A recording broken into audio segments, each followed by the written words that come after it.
Gloire à Dieu, on prie. On a besoin de la grâce du Seigneur encore ce matin. On ressent tous la même chose et on voit que Dieu veut faire du bien. Dieu veut faire du bien ce matin. Vous en êtes conscients? Je crois que rien ne peut empêcher Dieu de nous faire du bien ce matin. Amen. On a ressenti plein de choses dans ces quelques réunions et on sent de la résistance. On sent des gens qui devraient recevoir, mais on sent de la résistance. Je ne sais pas si vous le sentez les frères, mais on sent de la résistance. Je le ressens. Et puis j'ai voulu faire ce dernier message-là, parce qu'il est sur mon cœur, parce que Dieu me l'a donné ce message. Et puis le message là, mes frères, il n'est pas influencé par les choses que j'ai entendues dans ces réunions. Le message, il n'est pas influencé parce qu'il est écrit, le message, il est là. C'est Dieu qui me l'a donné comme ça. J'ai parlé avec des frères durant ces réunions, durant des repas, et j'aimerais vous dire que le message, là, il n'est pas influencé par vos conversations. Le message, là, c'est Dieu qui me l'a donné comme ça. Amen. Et je vais le prêcher comme ça. Je vais le prêcher comme Dieu me l'a donné, les frères. Parce que Dieu me l'a donné. Vous savez, je sais une chose, c'est que on n'est pas plus fort que les autres. Il ne faut jamais se croire plus fort qu'un autre. J'ai fait une expérience, je l'explique souvent. Mais moi, j'ai grandi dans un foyer où il y avait mon père qui était un très très grand musicien. C'était un très très grand musicien. Mon grand-père s'appelait Pitan. C'était le réveil. C'était un très très grand musicien. Et puis son fils donc avait pris la relève et c'était un très très grand musicien. Et puis mon frère aujourd'hui c'est un très grand musicien. Et puis moi j'ai pas de talent. On peut avoir grandi à côté de grands musiciens et ne pas avoir de talent. Moi je suis celui qui a le moins de talent. Mais quand j'étais jeune, il y avait mon père qui m'appelait, qui me disait « Viens voir mon fils ». Il dit « Écoute, assis-toi en face de moi », parce qu'il me voyait jouer des cantiques nouveaux. Et puis il me disait ça, je lui dis « Assis-toi avec moi mon fils ». Il disait « Je vais t'apprendre des vieux cantiques ». Il dit « Parce qu'avec le temps, les jeunes, ils les sauront plus, et les vieux auront besoin de toi. Alors apprends des vieux cantiques ». Et je me mettais en face de mon père, mais c'était dur pour moi. C'était compliqué parce que j'avais pas de talent. Mais il m'apprenait quand même. Et j'ai appris quelques vieux cantiques. Et puis un jour, je me suis retrouvé dans une grande réunion comme celle-là. Et sur l'estrade, il y avait des grands musiciens. Des grands musiciens sur l'estrade. Et je les regardais, je disais, Seigneur, quel talent qu'ils ont ces hommes-là. Puis moi, j'étais au milieu, moi, je n'osais pas monter sur l'estrade. Parce qu'il y avait des grands musiciens sur l'estrade, les frères. Moi, je n'osais pas. Et puis d'un seul coup, il y a un vieux prédicateur qui est monté sur l'estrade, c'était le frère Kéké. Il est monté en l'air et puis il a dit, on va chanter des cantiques ce matin. Et il a sorti un vieux livre. Et il a dit un premier cantique. Puis les grands musiciens qui étaient là, ils ne le connaissaient pas. Et il en a dit un autre. Et ils ne le connaissaient pas. Et un autre. Et ils ne le connaissaient pas. Et d'un seul coup, il a fait ça. Fils, viens. Et il me fait monter sur l'estrade. Et le grand musicien me donnait la guitare. Et j'ai commencé à jouer les cantiques. Pour l'auditoire, j'étais meilleur qu'eux. Mais c'était pas vrai. Je connaissais ma valeur. C'était pas vrai, les frères. La différence entre eux et moi, c'est que j'avais appris avec un maître. Je sais qu'ici, il y a des musiciens qui sont plus habiles que moi. Mais ce que j'ai reçu, je l'ai appris auprès de mon maître. C'est ce qui fait notre valeur, les frères et sœurs. C'est ce que tu apprendras à ses pieds. Et ce matin, On n'est pas à mes pieds. On est encore à ses pieds. Alors, si on ne sait pas, on va se mettre à ses pieds. Et puis on lui dit, Seigneur, moi je ne sais pas, j'ai pas de talent. Mais Seigneur, toi, tu es un maître. Tu es un docteur venu de Dieu. Alors tu vas nous apprendre ce matin. On se laisse apprendre par lui. Alors on va dire seulement le message qu'il veut nous donner ce matin.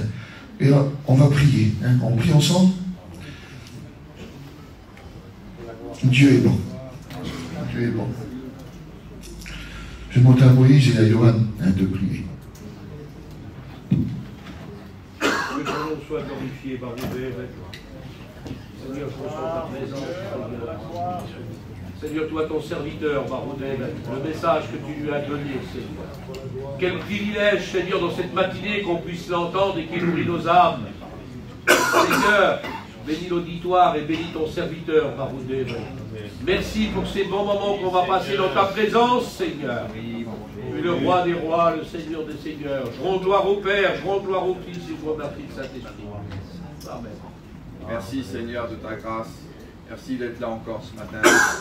Merci d'être réunis là en ton nom, Seigneur. Seigneur, je veux apprendre à tes pieds ce matin. Je veux apprendre, Seigneur, tout ce que tu as à me dire ce matin, Seigneur Jésus. Bénis mon cœur, Seigneur. Bénis l'auditoire ce matin. Dispose le cœur, Seigneur, de cette assemblée, Seigneur. Bénis Cruz pour nous, Seigneur Jésus. Puisse parler, Seigneur, à travers sa bouche, Seigneur. Parle à travers sa bouche, Barodevel. Seigneur, anime-le, Barodevel, du Saint-Esprit. C'est ce que nous avons besoin ce matin. C'est ta voix que nous voulons entendre ce matin, Seigneur. Sers-toi de ton serviteur, Barodevel. Merci pour ta grâce encore. Que ton nom soit béni, Jésus. Amen. Amen. Au temps d'un homme qu'on appelle Esdras, où Dieu était en train de rétablir, où Dieu était en train de restaurer. Vous croyez que dans ces jours, Dieu est en train de rétablir? Vous pensez que Dieu est capable de restaurer des choses que nous, on ne peut pas restaurer? Des pierres que nous, on ne peut pas relever, les frères. Mais Dieu a ce pouvoir de relever des ruines antiques et de restaurer ce que nous, on ne peut pas restaurer. Les frères, moi, mes mots sont limités. Je ne peux pas restaurer l'inrestaurable. Je ne peux pas apporter des solutions dans des situations là où il n'y en a pas. Quand je viens dans certains endroits, moi, je suis limité. Je baisse la tête et je pleure. Mais j'ai un Dieu qui est capable de restaurer. Il était capable dans la Bible de ramener un peuple et de les rétablir encore et encore et encore. Et quand Dieu les rétablissait, mes frères, il les restaurait. Ça veut dire que le temple était rebâti, les murailles étaient reconstruites, et les maisons étaient habitées. Et les champs produisaient. Et je crois que Dieu est en train de le faire.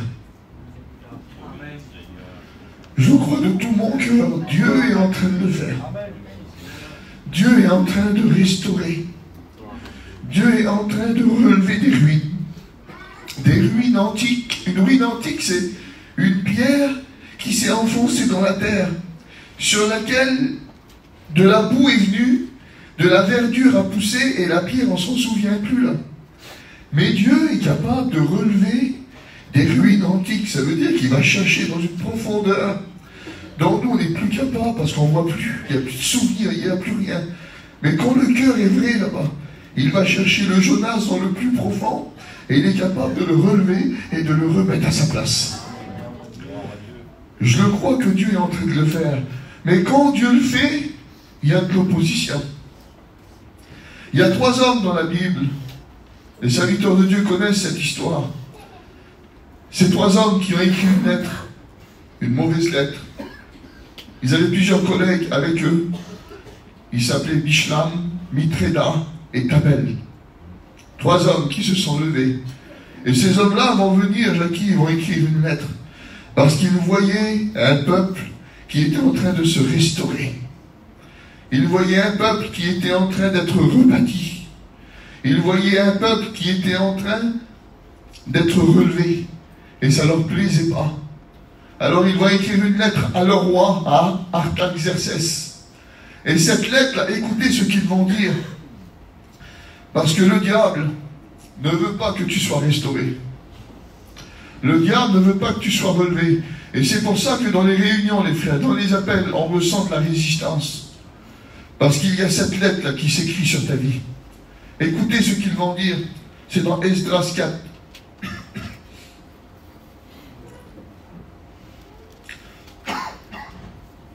Au verset 12. Que le roi sache que les Juifs partis de chez toi sont arrivés parmi nous à Jérusalem et ils rebâtissent la ville rebelle et méchante en relevant les murs et en restaurant les fondements. Ils sont en train de le faire. Que le roi sache que si cette ville est rebâtie et si ses murs sont relevés, ils ne paieront ni tribut. Ce ne sera plus des esclaves. Alors l'ennemi a peur qu'on ne soit plus des esclaves. Il dit, ils paieront plus de tribut. En ce moment, là, tu es en train de payer le tribut de ce que tu vis. Tous les jours, tu payes le tribut. Tous les jours, tu payes. Tous les jours, ça fait mal parce que tu payes. Et l'ennemi veut que tu continues de payer. Il veut continuer à te faire du mal. Et il veut que tu payes. Et là, en voyant la restauration, les frères, en voyant des murs se relever, en voyant des champs qui produisaient, en voyant la bénédiction s'établir sur eux, Bishlam, Mitréda et Tabel ne sont pas d'accord. Il y a des puissances qui ne sont pas d'accord à ton rétablissement. Et voici ce qu'ils vont dire. Ils ne payeront plus ni d'impôts, ni de droits de passage. Ça veut dire qu'ils pourront faire ce qu'ils veulent. Vous savez que l'église, parfois, c'est un droit de passage. L'ennemi ne veut plus qu'on rentre. L'ennemi ne veut plus que tu vas vers tes frères, ne veut plus que tu vas vers tes pasteurs. Il ne veut plus. Ils ne paieront plus le droit du passage. Et le trésor royal en souffrira. On deviendra pauvre. C'est l'ennemi qui dit ça. On deviendra pauvre. Faute de proie, le feu s'éteint. Faute de proie, le lion périt. Il dit, on va périr. On ne peut pas les laisser repartir comme ça. On ne peut pas les laisser repartir de nos mains comme ça. Il faut qu'ils payent. Et c'est le langage de l'ennemi. C'est ce que l'ennemi veut. Les frères, qu'on paye jusqu'au dernier centime. L'ennemi ne veut pas qu'on soit relâché. Alors la Bible nous dit que Artaxerxès va faire quelque chose. Que le roi sache. Or, comme nous mangeons le sel du palais et qu'il ne nous paraît pas convenable de voir mépriser le roi, nous envoyons au roi ces informations. Mes frères, l'ennemi, il a été prévenu. Il est prévenu que Dieu veut te restaurer. Le roi est prévenu. Mais nous avons un roi dans le ciel. Rien n'a pu empêcher Esdras, Néhémie, Zorobabel, tous ces hommes-là. Rien n'a pu les empêcher de rebâtir. Rien ne t'empêchera de rebâtir si ton cœur va jusqu'au bout de ce que Dieu veut ce matin. C'est Néhémie qui se lève et qui va dire, le Dieu des cieux nous donnera le succès. Nous nous lèverons. Nous nous lèverons. On va se lever. Et nous bâtirons. Mais vous n'aurez ni part, ni souvenir, et ni tribut avec nous. Il n'y aura plus rien. L'ennemi n'aura plus rien. Les frères, ils se sont relevés. Ils ont rebâti. Et je le crois de tout mon cœur, que l'esprit de la rébellion peut être chassé ce matin. Parce qu'il y a un roi rebelle qui ne veut pas qu'on bâtisse ce matin. Mais j'aimerais qu'on lit un verset et qu'on rentre dans le message. Le psaume 97 au verset 9. Car toi, Éternel, J'aimerais que tu fasses attention à chacun des mots. Car toi, Éternel, tu es le Très-Haut sur toute la terre. Tu es souverainement élevé au-dessus de tous les dieux. Tu es le Très-Haut sur toute la terre. Tu es souverainement élevé au-dessus de tous les dieux. Les frères, le Dieu que nous avons, que nous possédons, qui est dans nos maisons, qui est dans nos cœurs, qui dirige nos églises, qui dirige nos ministères, c'est le Dieu qui s'appelle le Très-Haut sur toute la terre. Amen. Et il est souverainement élevé au-dessus de tout. On vit des situations compliquées parfois. Mais je te le dis ce matin, il est élevé au-dessus de tout. Amen. Il n'y a rien, mes frères, il n'y a rien. Il n'y a rien, il n'y a rien, il n'y a rien qui pourra nous faire tomber. Car la Bible nous dit, il ne permettra pas. Parce que c'est un roi souverain. Le Dieu qui dirige ta vie, il est souverain. Le Dieu qui dirige cette église, il est souverain. Mes frères, il est souverain. Il fait ce qu'il veut. Et il y a un esprit rebelle. Parce que la rébellion a commencé avec Satan. Celui qui nous fait du mal, la rébellion a commencé là. Elle a commencé avec lui. Elle a commencé dans son cœur. Elle s'est enfantée à l'intérieur de lui-même. Il a commencé à se rebeller. Et quand il a été précipité, quand il a été jeté du ciel, quand il a été établi dans les lieux célestes, quand il est parti les frères, il est venu dans le jardin. Et là, il s'est approché d'un homme et d'une femme. Et il a voulu établir entre eux et Dieu une rébellion. Vous savez qu'il veut aujourd'hui que l'Église se rebelle? Il veut que des ministères se rebellent. Il veut que des foyers se rebellent. Parce que c'est son boulot. Parce que la rébellion, il l'a enfanté, engendré en lui-même. Et aujourd'hui, nous voyons encore des hommes et des femmes qui se rebellent. On voit des hommes qui se rebellent. Ils étaient bons. On voit des femmes qui se rebellent. On voit des enfants qui se rebellent. La rébellion, vous la verrez partout. Parce qu'il l'a enfanté, il l'a engendré et il l'a donné aux hommes. Quand il est venu dans le jardin, écoutez, il est venu en se déguisant. Il s'est déguisé, il a mis un masque. La Bible dit qu'il était l'animal le plus rusé du jardin. J'avais une vieille version de Bible, Jackie, qui disait ça, que c'était l'animal le plus apprivoisé du jardin. Parce que la ruse, c'est ça, il te fait croire que tu peux l'apprivoiser. N'essayez jamais de l'apprivoiser. C'est un lion, tôt ou tard, il vous mordra. Il n'est pas apprivoisable. Il devait ramper, les frères. C'était un rampant. Et là, il est dans l'arbre. Il est à la hauteur de l'homme. Et il commence à lui parler. On voit que Adam et Ève ne sont pas surpris. On voit qu'il y avait une proximité. Que le diable n'ait pas accès dans nos maisons. On n'a pas le droit de l'apprivoiser. Tu n'as pas le droit de lui parler. Il faut parler à Dieu. Il faut que nous parlons à Dieu, mes frères. Et puis il va venir dans ce jardin, il va se déguiser. Et il va apporter une contradiction. Il va dire, mais non, si vous mangez du fruit, vous n'allez pas mourir. Dieu l'avait dit, si tu manges, tu mourras. Et la rébellion, les frères, c'est quand il s'établit et qu'il veut te faire croire quelque chose que Dieu n'a pas dit. Tu ne vas pas mourir.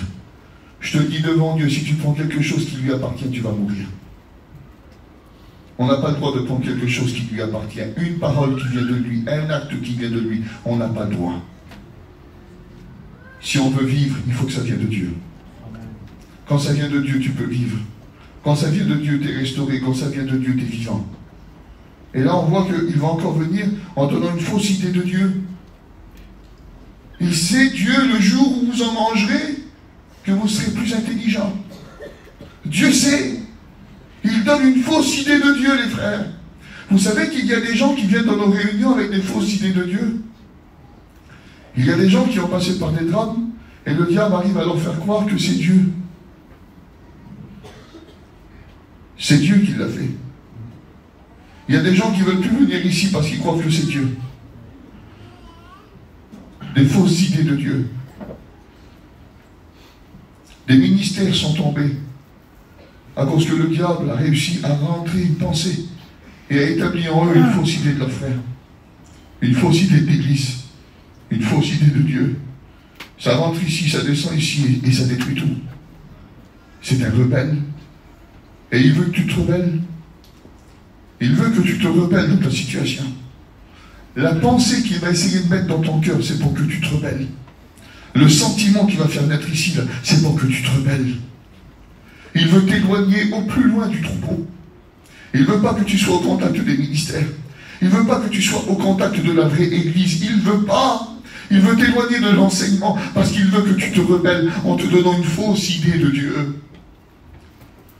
Tu es venu ce matin avec une pensée contraire, en croyant que tes frères ne t'aiment plus, que personne ne fait attention à toi. Tu veux rester dans ton petit coin tranquille et peinard. Mais je te dis devant Dieu, c'est un menteur, c'est une pensée rebelle qui est dans ton cœur. C'est quelque chose qui va t'éloigner loin de Dieu. Parce que c'est une fausse idée. Mon frère, c'est pas vrai. Je te le dis devant Dieu, c'est pas vrai.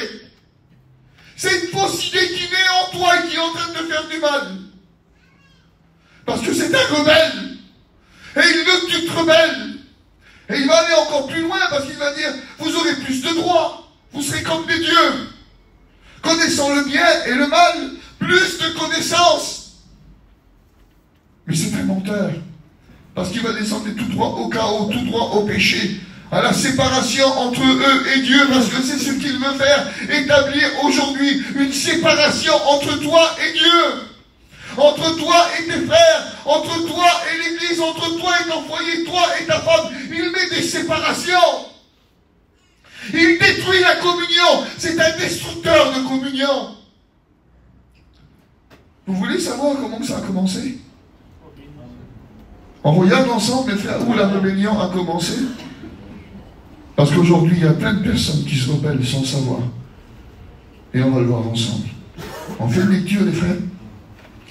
Ésaïe 14. Au verset 13.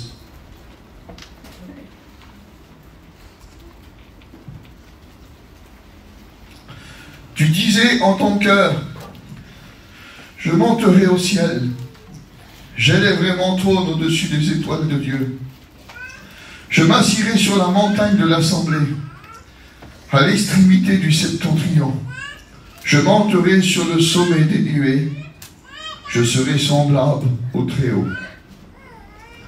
C'est la rébellion, mes frères. Elle a commencé comme ça. Elle commence là. Mais écoutez ce qu'il va dire. Tu disais en ton cœur. Mes frères, Dieu n'a pas été surpris. Et ça m'a béni, ça, mon frère. Parce que Dieu n'est surpris par rien. Dieu dit, tu disais en ton cœur.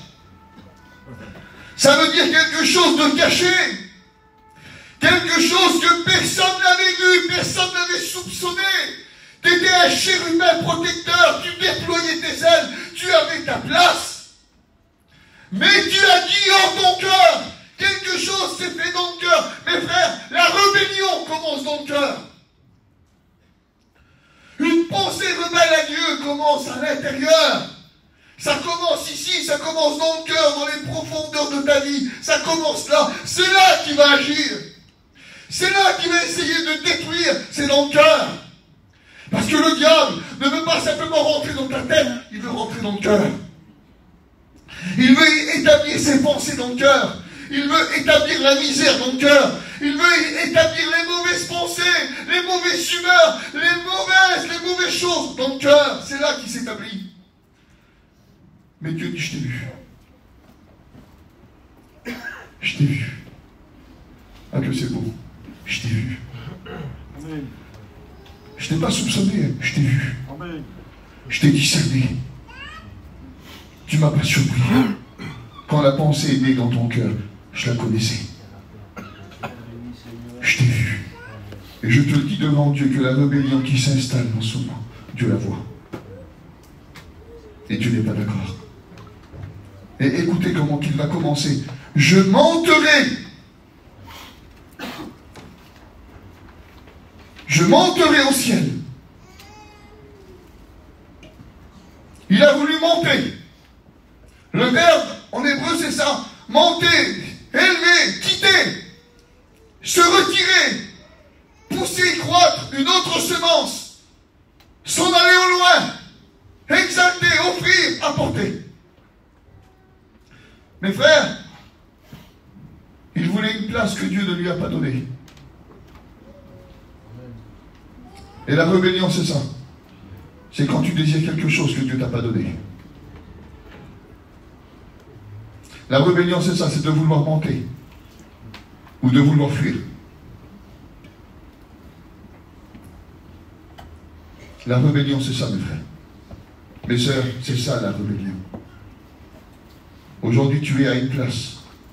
Et si tu es à la place que Dieu t'a donnée, gloire à Dieu. Mais j'aimerais vous le dire, quand on est à une place que Dieu ne nous a pas donnée, il peut nous déplacer. Parce que c'est ça la rébellion, c'est de vouloir s'établir là où Dieu a dit non. Mais la rébellion, c'est aussi vouloir fuir ses responsabilités. C'est s'en aller au loin. Alors que Dieu nous veut à une place. Alors que Dieu nous veut à un endroit. Que Dieu nous veut sur un lieu. Et on refuse. Ben, c'est de la rébellion. C'est se rebeller contre sa volonté. C'est se rebeller contre son plan. C'est se rebeller contre ses projets. Et puis Dieu n'est pas d'accord. Parce que les Jonas, Dieu les a ramenés. Et il les a mis à leur place. Et puis il y a eu des Saül qui n'étaient pas à leur place. Et Dieu les a déplacés. Parce qu'il voulait établir des David. Parce qu'on est à la place que Dieu nous a donnée. On n'a pas le droit de désirer autre chose. On n'a pas le droit de vouloir autre chose. Vous savez, dans l'évangile, on n'a pas le droit d'avoir de l'ambition. Ça n'existe pas l'ambition dans la Bible. Dans le monde, tu peux avoir de l'ambition. Tu peux vouloir gravir les échelons, comme on dit. Mais dans la Bible, c'est pas comme ça. Parce que dans la Bible, Dieu place et Dieu déplace. Et il est capable de prendre un pauvre, un indigent, un plus petit, un misérable. Et il est capable de le mettre sur un trône. Mais il faut que c'est lui qui le fasse. C'est pas à nous, les frères, de vouloir un trône. Parce que la Bible nous dit qu'il va aller plus loin. Il va dire, j'élèverai un trône. Il a voulu élever un trône là où il y en avait un. J'aimerais vous le dire, frères et sœurs, que l'évangile, l'estrade, là, c'est pas un trône. C'est pas un trône. On n'est pas des rois. C'est pas un trône. Dieu n'a pas accepté un trône là où il y avait un trône. Si tu veux élever un trône là où il y a un trône, il y a guerre entre deux rois. Il y a un seul trône dans le ciel, c'est Dieu. Satan, tu n'as pas le droit. Tu n'as pas le droit de vouloir mettre ton trône là où il y en a un. Parce que où il y a un trône, où il y a un roi, tu dois faire quelque chose. T'agenouiller. Tu dois reconnaître l'autorité du roi. Mes frères, je vous dis devant Dieu, dans notre mission, Dieu n'accepte pas les trônes. Serviteurs de Dieu, vous êtes mes frères. Dieu n'accepte pas les trônes. Parce que si on veut établir des trônes, Dieu va nous déplacer. Dieu va nous faire tomber en bas des trônes. Parce qu'aujourd'hui, ce qu'il nous faut, c'est une mission à genoux. Il nous faut des chrétiens à genoux. Il nous faut des diacres à genoux. Il nous faut des serviteurs de Dieu à genoux. Il nous faut un conseil de président, un conseil de direction, un président à genoux. C'est une mission comme ça qui sera bénie. C'est une mission comme ça que Dieu veut. On ne veut pas de trône, on veut des frères. Et au milieu de l'église de Jésus-Christ, Dieu refuse les trônes. Quand quelqu'un voulait établir un trône, Dieu a dit non. Mais frère, Dieu a dit non.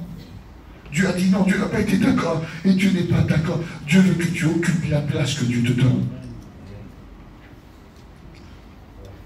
Si Dieu veut t'établir, Dieu t'établira.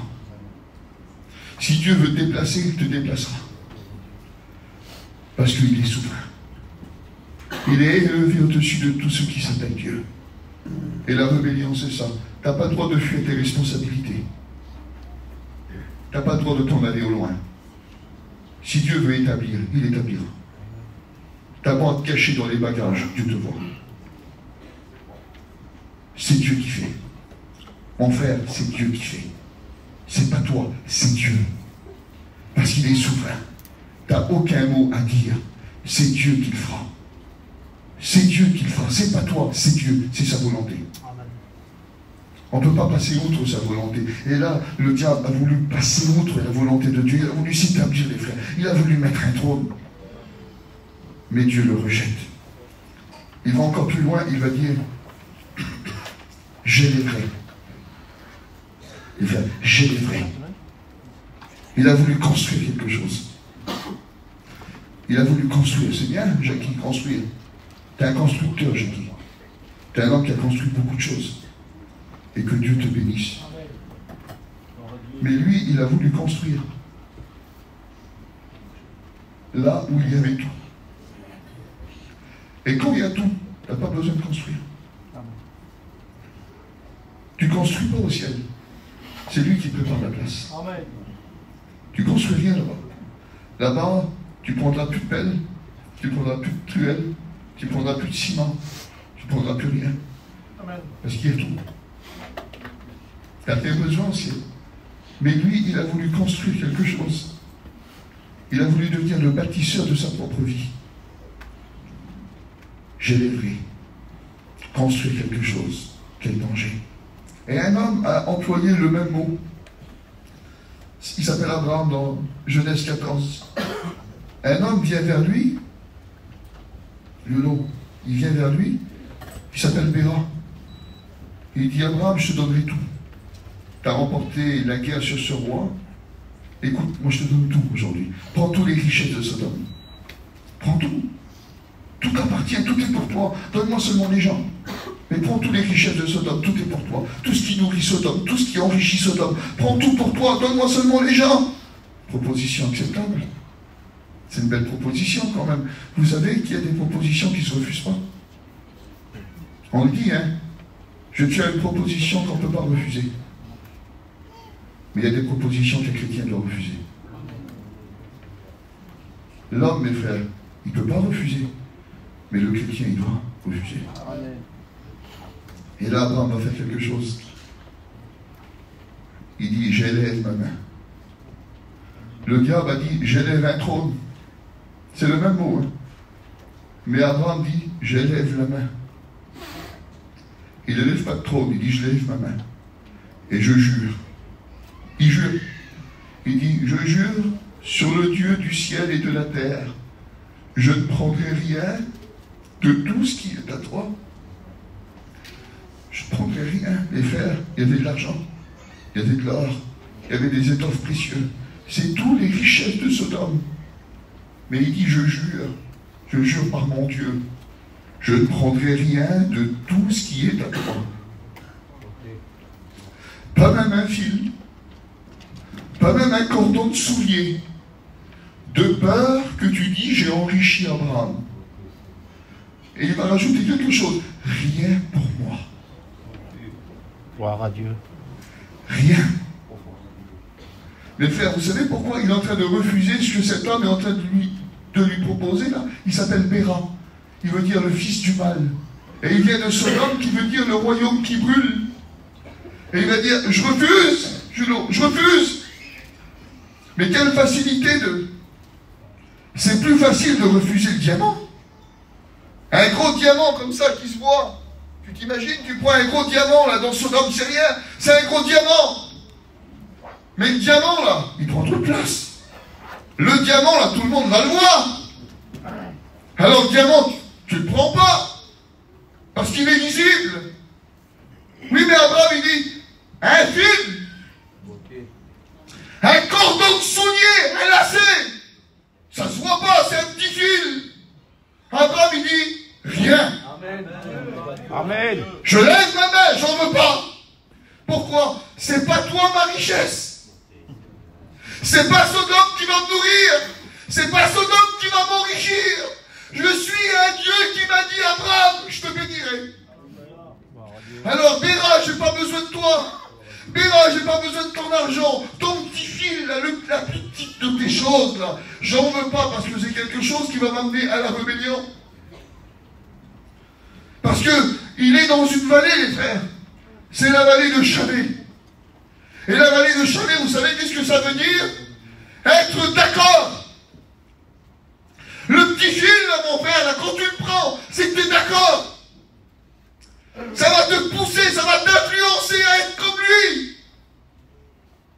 Mes frères, c'est plus qu'un diamant, c'est plus qu'un fil qui est en train de se jouer là-dedans. C'est une influence qui rentre dans sa vie.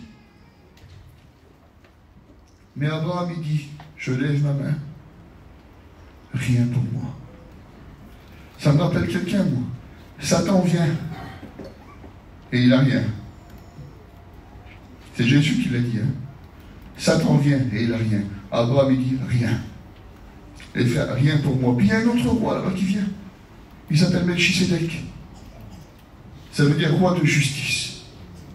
Et il vient de Salem, le royaume de la paix. Et il vient, il n'a pas de diamant. Il n'a pas d'habit de rechange. Il vient avec deux éléments. Il vient avec du pain et il vient avec du vin. Et Abraham prend le pain et il prend le vin et il lui donne la dîme de tout. Les frères, il ne prend rien au fils du mal, mais il prend tout au roi de justice. Amen. Rien pour moi. Les frères, on doit élever nos mains ce matin. Et on doit se souvenir que le petit fil que tu as laissé rentrer là, il est en train de te faire du mal. Le petit fil, le petit cordon de soulier là, il est en train de t'amener à une rébellion. Tu es en train de te rebeller contre Dieu. Tu es en train de te rebeller contre le plan, le projet, le but que Dieu a créé pour ton foyer, pour ta vie. Tu te rebelles parce que le petit fil là, personne ne le voit, mais Dieu l'a vu. Tu disais en ton cœur, oui, c'est le petit fil là, c'est rien. Tu es dans la vallée de Chavé, tu as fait tes choix, tu as accepté un petit quelque chose, personne ne le voit, c'est pas un gros diamant. C'est pas un vêtement de rechange avec des fils d'or qui est visible, non, c'est un petit fil. C'est un petit cordon, c'est presque rien, mais le presque rien amène un tout. Amène une destruction, amène une rébellion complète, mes frères. Avec un petit quelque chose, il a été précipité du ciel. Avec une pensée dans le cœur, il a voulu s'élever, il a voulu quelque chose d'autre. Il a voulu élever, il a voulu construire. Mais Dieu l'a précipité, il dit non, t'as pas le droit. Les frères, le petit fil, on n'a pas le droit. Le diamant, t'as pas le droit, mais le petit fil, t'as pas le droit non plus. Il n'y a pas de compromis en Dieu, il n'y a pas de concession, t'as pas le droit. Dieu n'est pas d'accord. C'est un cœur entier pour Dieu, rien pour moi. On est capable de le dire ce matin, Samy, rien pour moi. On n'a pas à être enrichi. Et quand Abraham fait ses choix, Dieu vient dans la nuit, puis il lui parle, il dit Abraham, je te bénirai. Il dit encore, je te bénirai, Abraham. Il dit, des rois, des princes sortiront de toi. Il dit, Abraham, je te bénirai à l'extrême, je te bénirai. Il dit, ta postérité sera comme le sable des mers, ta postérité sera comme les étoiles du ciel. Abraham, je te bénirai. Je serai toujours avec toi, Abraham, je serai toujours avec ta postérité. Il lui dit ça, il n'a même pas un fils. Mais il dit, Abraham, je te bénirai. Les frères, quelle richesse. La Bible nous dit qu'Abraham avait les yeux fixés sur la cité qui a des solides fondements, dont Dieu est l'architecte et le constructeur. Il ne regardait pas ici, il regardait là-bas. Mais la rébellion veut te faire regarder ici. Mais Dieu veut te faire regarder là-bas. Dieu veut te faire regarder au ciel ce matin. On va un petit peu plus loin.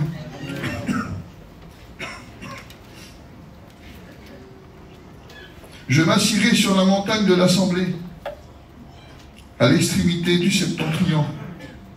Il voulait s'asseoir, les frères. C'est un ange et il veut s'asseoir. Vous savez que dans le tabernacle, il n'y avait pas de chaise. Quand tu servais Dieu, tu n'avais pas le droit de t'asseoir. Tu sais que dans le temple, il n'y avait pas de chaise. Tu n'avais pas le droit de t'asseoir. Parce que dans ces lieux-là, tu servais Dieu continuellement. Tu n'avais pas le droit de t'asseoir, il n'y avait pas de repos. Tu partais te reposer chez toi. Mais dans le tabernacle, dans le temple, pas de chaise. Tu servais Dieu. Et le tabernacle et le temple ont été faits d'après un modèle. Il est où le modèle, mon frère? Tu feras d'après le modèle que je t'ai montré. Ça veut dire que dans le ciel, il n'y a pas de chaise. Satan, pourquoi tu veux t'asseoir? Pourquoi tu veux t'asseoir? Je m'assirai sur la montagne de l'assemblée. Il veut s'asseoir. Écoutez ce que les anges devaient faire, le psaume 103, verset 20. Bénissez l'Éternel, vous ses anges. Ils devaient bénir, Anton. Les anges devaient bénir Dieu, qui est puissant en force et qui a exécuté ses ordres. Tu dois exécuter ses ordres. En obéissant à la voix de sa parole, tu devais obéir. Louez-le, vous tous ses anges, louez-le, vous tous ses armées. Tu devais louer. Mais le rebelle veut s'asseoir. Le rebelle ne veut plus bénir, Antoine. Le rebelle ne veut plus exécuter. Le rebelle ne veut plus obéir à Dieu. Et le rebelle ne veut plus louer Dieu. Il veut s'asseoir. Vous savez que la rébellion, c'est ça, Moïse? Le diable veut que tu t'assoies, afin que tu bénis plus. Parce que quand tu bénis plus, c'est qu'il y a une rébellion qui s'est déjà installée. Vous savez qu'il y a des foyers où ça bénit plus. Et la rébellion, c'est ça. Elle voudrait t'installer dans ton épreuve et que tu ne bénis plus. Elle accepte que tu viens encore à la réunion de temps en temps. Elle accepte que tu accomplis toujours ton petit devoir. Mais la rébellion ne veut plus que tu bénis. Elle veut que tu t'assoies. J'ai vu des foyers ne plus bénir. J'ai vu des frères dans le service ne plus bénir. Il y a des ministères qui ne bénissent plus. Parce qu'ils sont plus bénis. Il y a des hommes qui bénissent plus parce qu'ils sont plus bénis. Et puis c'est là, c'est à l'intérieur, c'est caché, il y a une rébellion dans le cœur. Et ça ne bénit plus. Il y a une absence de bénédiction, ça ne bénit plus. Parce que la rébellion, c'est ça. Assis-toi et bénis plus. Mais je voudrais te le dire ce matin de tout mon cœur. Ce matin, lève-toi. Gloire à Dieu. Ce matin, lève-toi. Parce que Dieu veut que tu bénis. Mais Cruz, j'ai rien pour bénir. J'ai rien chez moi pour bénir. Il n'y a rien pour bénir. C'est pas béni chez moi. C'est pas béni. Regarde les problèmes qu'on a. Regarde les difficultés par lesquelles on passe. Je ne peux plus bénir. Ben Dieu te dit, lève-toi et bénis. Dans ta situation, dans tes larmes, dans tes pleurs, il faut que tu te lèves et que tu bénis. Il faut ce matin que tu bénis Dieu.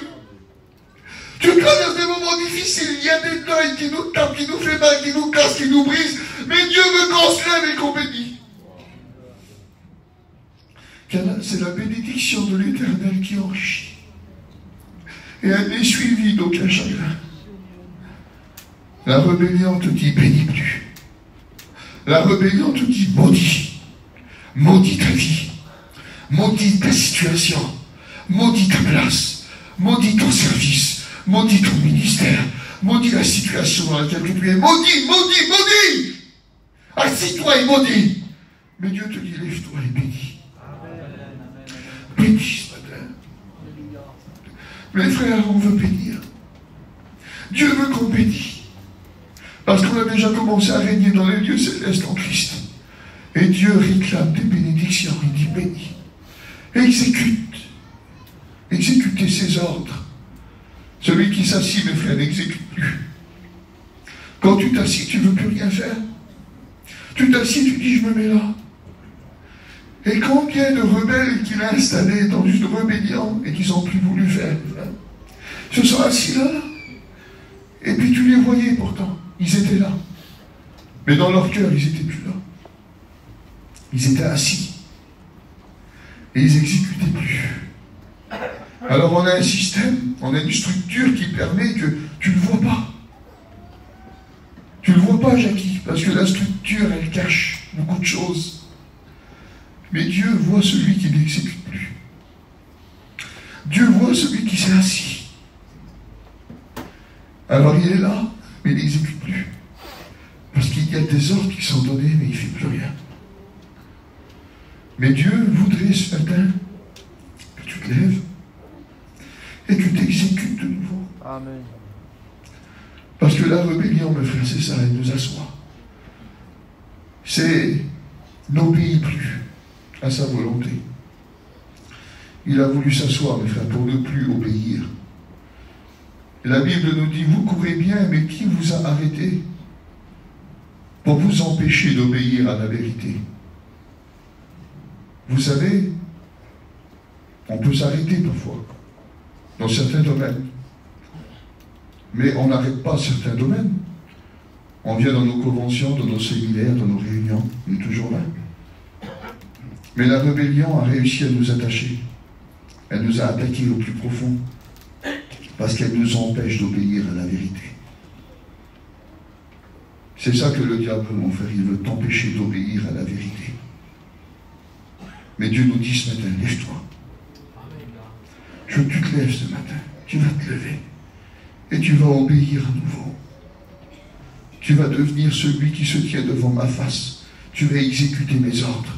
Tu vas obéir à ma volonté. Et tu vas louer de nouveau. Les frères, alors je voulais s'asseoir et ne plus louer Dieu. Vous avez une vie de louange? On loue Dieu chez vous? Dans votre camping, vous louez Dieu?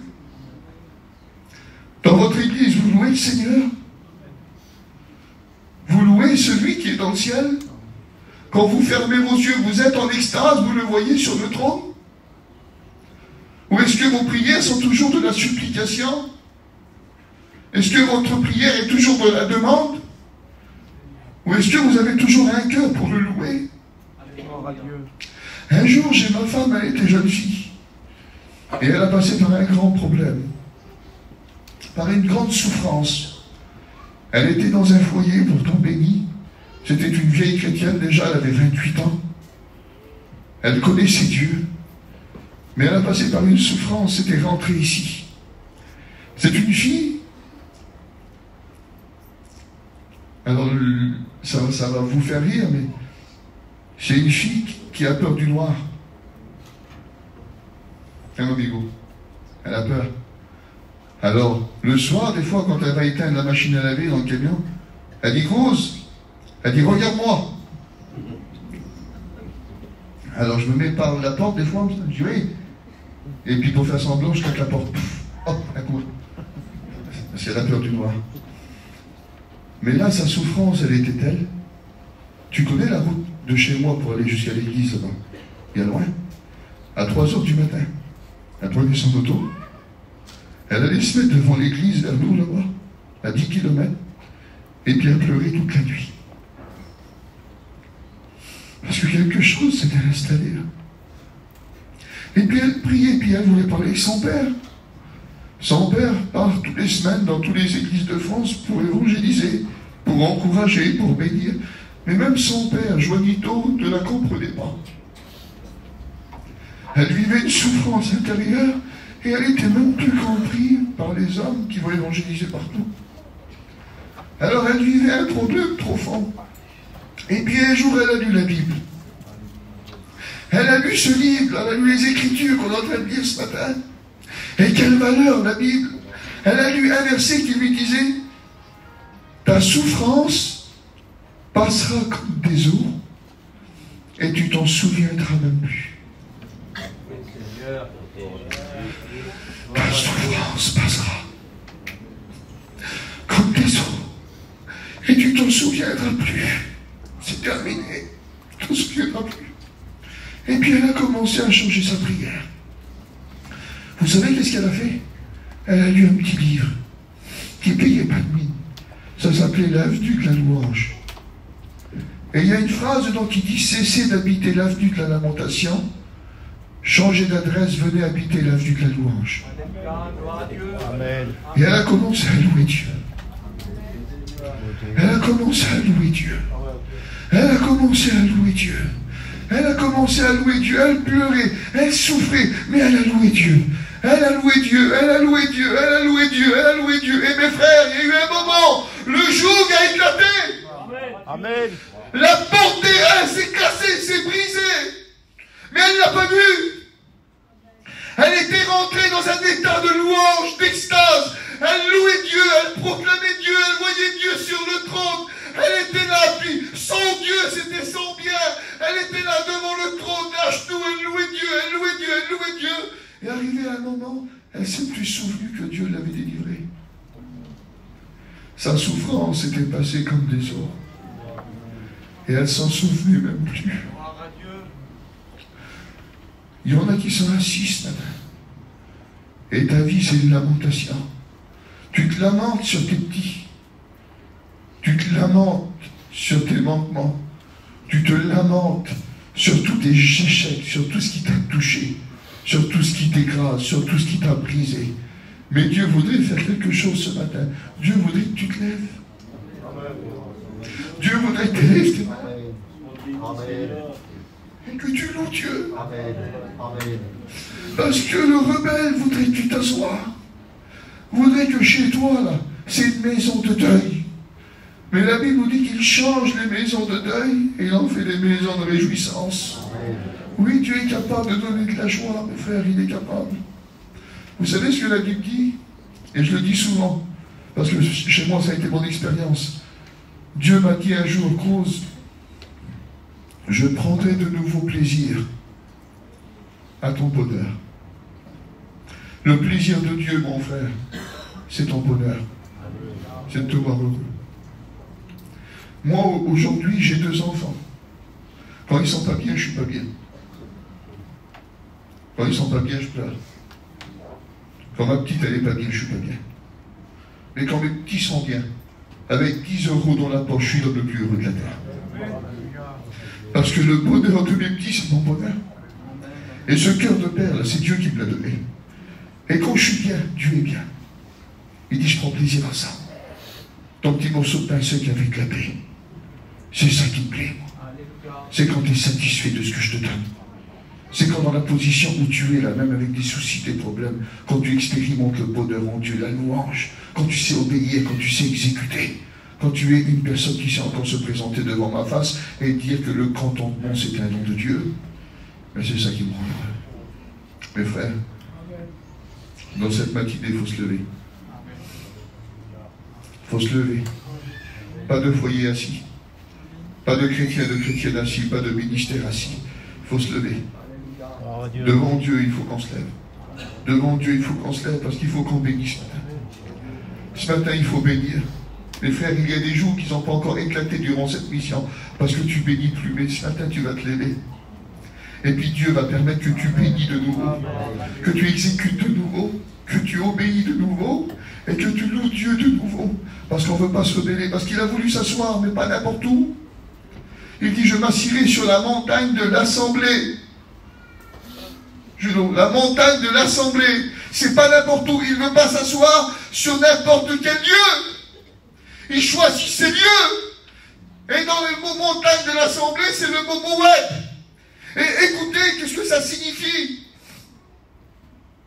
L'endroit convenu. L'endroit de la fête solennelle. L'endroit du signal. L'endroit du temps fixé. L'endroit de l'assemblée. L'endroit de l'époque. L'endroit du temps. L'endroit du temps marqué. L'endroit de la fête. L'endroit du temple. Du lieu très saint. Mes frères, il veut s'asseoir, mais pas n'importe quel lieu. Ce lieu que nous venons de voir, là, le temps fixé, le temps marqué, le temps de la fête, le lieu très saint, c'est le lieu de Jésus. Il voulait prendre la place de Jésus. Le lieu solennel, mes frères, le lieu, l'endroit réservé pour Jésus. Il voulait le remplacer, prendre le lieu du temps. Quand il vient dans la grande tribulation, il ne se fait pas passer pour n'importe qui, non, pour l'antichrist, pour le Christ. Parce qu'il veut ce lieu-là. Mes frères, il veut ce lieu. Il veut ce lieu. Il veut s'asseoir ici. Amen. Il veut s'asseoir ici. Et quand il s'assoit ici, là, tu bénis plus. Quand il s'assoit ici, là, tu n'exécutes plus. Quand il s'assoit ici, là, c'est terminé. Tu n'obéis plus. Quand il s'assoit ici, là, c'est terminé. Tu loues plus. Mais Dieu, tu t'assoiras pas. Tu ne t'assoiras jamais ici. Dieu dit dans le ciel, tu ne t'assois pas. Je ne permettrai pas que tu t'assoies.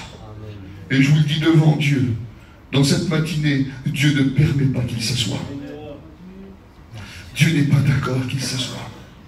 Parce que Dieu veut une église qui bénit. Dieu veut des chrétiens qui exécutent. Dieu veut une église de serviteurs qui obéit.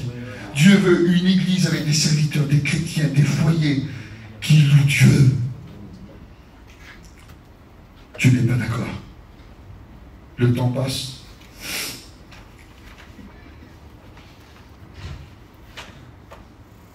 Mais je voudrais prendre le temps quand même, les frères. Et si vous m'accordez encore juste 15 minutes. Jésus va dire, les renards ont des tanières, les oiseaux du ciel ont des nids. Mais le Fils de l'homme n'a pas un lieu où reposer sa tête. Mes frères, Jésus nous a montré le plus beau de tous les services, un service en repos. Jésus dit, moi je ne suis pas toi, Satan, tu as voulu t'asseoir, mais moi je ne m'assois pas. Moi mon service il est entier. Je ne m'assois pas, mes frères, jusqu'à la croix, il est mort debout. Jésus n'est pas mort assis. Jésus n'est pas mort lapidé. Ça a été le service complet, parfait, jusqu'au bout, même dans la mort, il est resté debout. Entre le ciel et terre, les frères. Un service debout. Et j'aimerais te le dire ce matin, même si tu es à demi-mort, même si tu es presque mort, reste debout. Il faut qu'on reste debout. Les frères, on est des crucifiés. Paul va dire, j'ai été crucifié avec qui je suis un homme debout. Même si et même si on l'a lapidé, les frères, à l'Istre, même si on l'a fait passer pour mort, les chrétiens l'ont entouré, certainement qu'ils ont prié pour lui, et il s'est relevé. C'est-à-dire que quelles que soient les choses qui nous feront tomber demain, rien ne pourra nous atteindre si nous sommes des hommes debout. Parce qu'on est des crucifiés avec notre Seigneur. Et on restera jusqu'à la fin debout. Je monterai sur le sommet des nuées. Et le mot sommet des nuées, c'est ça. C'est la montagne, c'est le champ de bataille, c'est le lieu du culte, c'est le lieu des funérailles. Il voulait faire du ciel un champ de bataille. Il voulait faire du ciel un mont de funérailles. Il voulait apporter la bataille là où il y avait la paix. Il voulait apporter la mort là où il y avait la vie. Mais la Bible dit ça, mais Dieu l'a précipité. Et frère, là où il a voulu établir une bataille, Dieu en a fait le perdant de la bataille. Et j'aimerais vous le dire ce matin, Dieu peut le précipiter. Et j'espère de tout mon cœur que tu vas saisir le message. Parce qu'aujourd'hui, Dieu veut le précipiter. Dieu veut que tu arrêtes ta rébellion qui est rentrée dans le cœur. Et Dieu veut que tu exécutes. Dieu veut que tu obéis. Dieu veut que tu loues. Dieu veut que tu bénis. Dieu veut que tu repartes. Dieu veut que tu repartes de cette réunion avec quelque chose d'autre dans le cœur. Parce que le diable était là, il a voulu faire de ce monde, mes frères, un monde funérailles, un champ de bataille. Vous savez que le diable a même des foyers, même des ministères, dans des causes perdues. Le diable, c'est le combattant des causes perdues. Armageddon, Gisraël, Josaphat, les frères, il y aura une grande bataille là-bas. Mais c'est une bataille qui est déjà perdue. Le diable nous amène dans des combats perdus. Mais Dieu le précipite. Écoutez ce que la Bible nous dit. Il deviendra le perdant, mes frères. Il deviendra le perdant de cette bataille. 2 Thessaloniciens 2 au verset 8. Et alors paraîtra limpide que le Seigneur Jésus détruira par le souffle de sa bouche et par l'éclat de son avènement. Mes frères, quand Jésus le verra, quand Jésus descendra là, sur le mont des Oliviers, quand la montagne se fondra en deux, quand lui il le verra, il l'anéantira. Amen. Il l'anéantit, les frères, par le souffle de sa bouche. Il ne lui parle pas, il souffle dessus. Et l'éclat de son avènement l'anéantit par terre. C'est un ange qui vient, qui le lie avec une chaîne pendant 1000 ans. Il ne le touche pas. Il en fait le perdant de la bataille. J'aimerais te dire ce que celui qui est en train de te rebeller là est déclaré comme un perdant. Mes frères, aujourd'hui, il nous fait du mal, mais demain, c'est un perdant. Aucune victoire pour Satan. Aucun triomphe pour Satan, c'est pour Jésus. Amen. Il en fait un perdant, il deviendra semblable aux hommes. Ésaïe 14 au verset 10. Tous prennent la parole pour te dire, toi aussi tu es sans force. Tu es devenu comme l'un de nous. Toi le chérubin qui a voulu faire un trône dans le ciel. Toi qui as voulu t'établir. Toi qui as voulu prendre la place de Jésus. Tu seras semblable aux hommes. En enfer tu feras souffrir personne. Tu seras un damné comme les autres. Tu deviendras semblable aux hommes. Tu étais un ange. Tu étais un chérubin protecteur aux ailes déployées. Tu étais un astre brillant. Tu deviendras semblable aux hommes. Tu seras rien. Il voulait être, les frères. Mais Ézéchiel 28 au verset 19. Tu es réduit au néant. Tu es réduit au néant. Le néant, c'est le vide, c'est le chaos, c'est le rien. Dieu est en train de dire au diable, tu ne seras plus rien. Les frères, j'aimerais vous le dire, un jour, il ne sera plus rien. Aujourd'hui, il fait souffrir les hommes. Aujourd'hui, il est appelé le Dieu de ce siècle. Mais demain, il est appelé rien. Tu seras rien. Tu seras le vide, tu seras le chaos. Il dit, tu ne seras plus jamais. Mes frères, c'est son dernier nom. Il dit, tu seras plus jamais. Et il dit à toi, mon fils, un an et une cuisse sur ta cuisse. Roi des rois et seigneur des seigneurs. Amen. Mais lui, son dernier nom, c'est ça. Plus jamais. Mes frères, les souffrances, tout ce que vous expérimentez, un jour, Dieu les appellera plus jamais. Il ne vous atteindra plus jamais, c'est terminé. Tu as voulu être celui qui est sur la montagne, mais un jour, tu ne seras plus jamais. Mes frères, moi, ça m'encourage de savoir qu'il ne sera plus jamais. Mais Jésus appelle son Église en lui disant, toi, tu es éternel. Lui ne sera plus jamais, les frères, mais toi, tu es éternel. Tu possèdes l'éternité de ton maître. Il a partagé son héritage avec toi.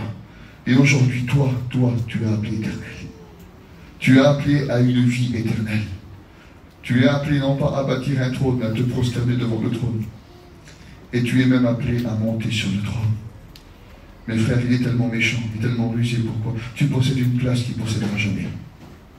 Il a voulu le trône, Dieu l'a précipité, mais le Seigneur nous l'a donné par grâce. Mes frères, le trône, nous le possédons par grâce. Il nous l'a donné, parce que Jésus a partagé son héritage avec son Église. Nous sommes l'épouse de l'agneau. Alors j'aimerais juste finir par ces mots. J'aimerais te rappeler ce matin. J'aimerais qu'on prie le Seigneur. On courbe les flancs.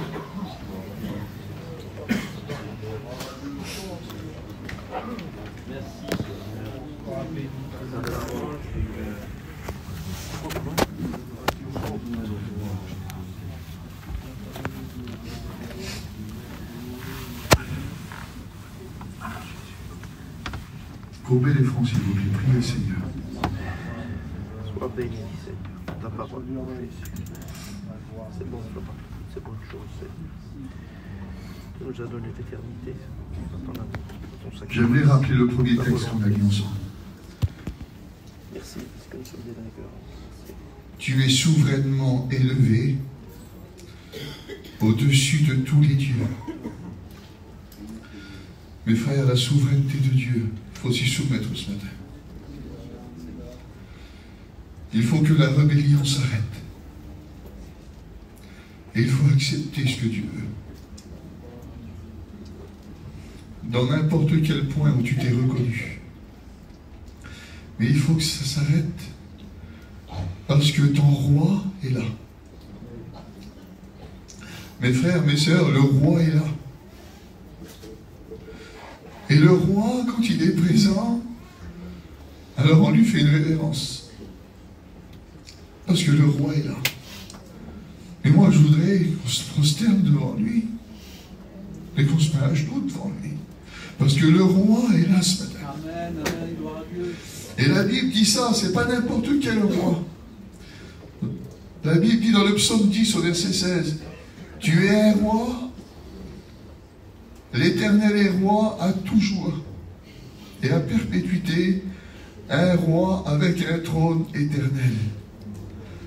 Mes frères, j'aimerais vous le rappeler ce matin, mes sœurs. C'est un roi pour toujours. Et c'est ce roi-là qui est chez nous ce matin. Un roi qui dit arrête ta rébellion. Aujourd'hui, je veux que tu me reconnais comme étant ton roi pour toujours. La Bible dit aussi que c'est un roi dans le psaume 24 au verset 9. Porte et levez vos linteaux. Élevez vos linteaux. Ouvre ta porte. C'est ce que Dieu te dit ce matin. Porte. Élevez vos linteaux. Élevez vos portes éternelles. Que le roi de gloire fasse son entrée. Amen. Dieu veut que le linteau il s'ouvre. Mon frère, ma soeur, le linteau là, ouvre-le. Il faut que tu ouvres ta porte. Il y a des jours, il y a des semaines, il y a des mois que c'est fermé. Mais Dieu te dit ce matin, porte et levez vos linteaux. Porte éternelle, ouvrez vos portes. Parce que le roi de gloire veut rentrer. Il veut rentrer. Vous savez, moi j'ai des inconvertis chez moi. J'ai des frères, j'ai un frère. Et puis je pleure pour mon frère. Puis je prie pour lui. Mais je n'ai pas la force, ni la capacité de le convertir. Mais je dis ça, mon Dieu Seigneur, toi tu es un roi. Et quand tu viens devant des portes, les portes s'ouvrent. Alors je fais cette prière, moi Seigneur, va devant sa porte. Et Seigneur, que son linteau se lève, afin que tu puisses rentrer. Mes frères, on est là pour recevoir ce matin. Il y a des choses qui nous font souffrir. Mais j'aimerais t'encourager en disant que rien ne résiste au roi de gloire. La Bible dit aussi, puis on va terminer, le psaume 44 au verset 5. Ô Dieu, tu es mon roi, ordonne la délivrance. Ô Dieu, tu es mon roi. Aujourd'hui, maintenant, ordonne ma délivrance. Les frères, c'est un ordre. C'est pas un souhait. Il dit, donne un ordre. Donne un ordre à mon épreuve. Donne un ordre à ma souffrance. Donne un ordre à ce qui me fait mal. Donne un ordre à mes limites. Seigneur, ordonne! Ordonne la délivrance! Maintenant, Seigneur, ordonne parce que toi, tu es le roi. Et quand tu donnes un ordre, alors on exécute. Alors ce matin, Seigneur, donne des ordres. Parce que l'autorité, elle est à toi, Seigneur. Je veux pas, Seigneur, qu'un rebelle vienne dans mon cœur et qu'il établisse des choses. Je veux que tu ordonnes qu'il va dehors. Je veux que tu ordonnes, Seigneur, que je me lève. Que tu ordonnes, Seigneur, qu'aujourd'hui je bénis. Que tu ordonnes, Seigneur, que j'exécute comme avant, que j'obéisse, Seigneur, que je te loue comme avant, Seigneur. Aujourd'hui, je veux que tu t'ordonnes. Je veux être délivré. Je veux une délivrance complète, Seigneur. Je veux que mon esprit soit lavé. Je veux que mon cœur soit lavé, Seigneur. Je veux que ça rentre à l'intérieur. Seigneur, ordonne. T'es un roi de gloire, Seigneur. Ordonne, Seigneur, ma délivrance ce matin. Dieu est en train de le faire. Je ne voudrais pas qu'on fasse une appel, mais je voudrais qu'on se lève ensemble. Amen. Amen. Je voudrais qu'on saisit la main de Dieu ce matin. Et j'aimerais te le dire à toi. Aujourd'hui, tu vas bénir ton Dieu. Tu vas exécuter comme avant. Tu vas obéir à Dieu, tu iras jusqu'au bout de ce que Dieu t'a demandé. Et tu vas relouer comme avant. La rébellion, les frères, on la met dehors. Car le roi de gloire fait son entrée. Il rentre.